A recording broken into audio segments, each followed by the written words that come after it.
Raden Sigit. Assalamualaikum Ustaz. Waalaikumsalam warahmatullahi wabarakatuh Raden. Saya mau tanya, apakah kita boleh berziarah kubur lalu membacakan surat Yasin di pinggir kubur itu?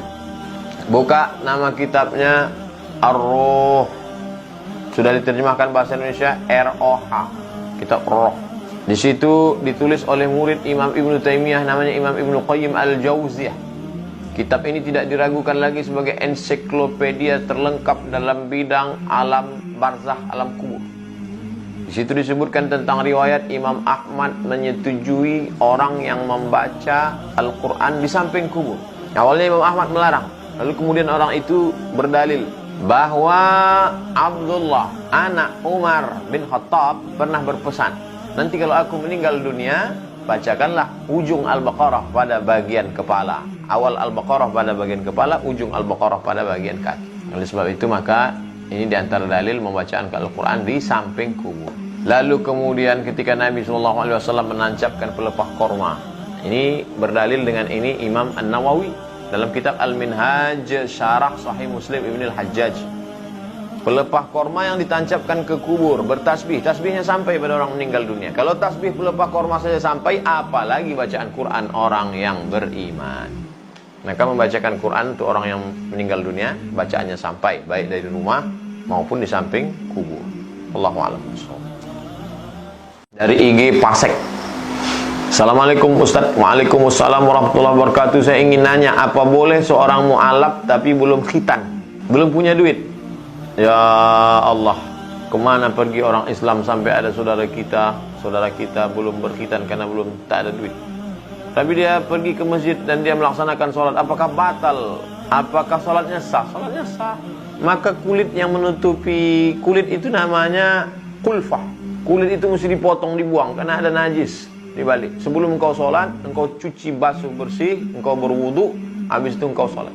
Mungkin ada air kencing yang menetes atau ada najis, bersih, habis itu engkau sholat. Kalau bersentuhan dia dengan orang yang lain, apakah batal wudu orang? Dia yang belum sunat ini bersentuhan dengan sesama laki-laki, tidak batal. Wudu orang itu tidak batal karena dia bukan najis.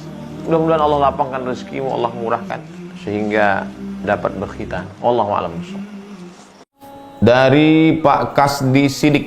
Ustadz, bagaimana jika ada orang memakai uang anak yatim dan beliau tidak bilang ke anak yatim tersebut, tapi beberapa bulan berikutnya tapi diganti dari Pak Boy, dari Win. Alladzina ya'kuluna riba, orang yang makan, alladzina ya'kuluna amwalal yatama, orang yang makan harta anak yatim, innama ya'kuluna fi butunihim nara, mereka mau makan dalam perut mereka itu api neraka jahanam.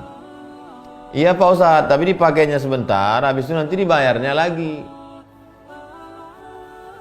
Ini harta anak yatim. Bagaimana dia bisa berpindah tangan? Satu, jual beli. Ku beli uangmu ini dengan senilai tunai. Dua, pinjam.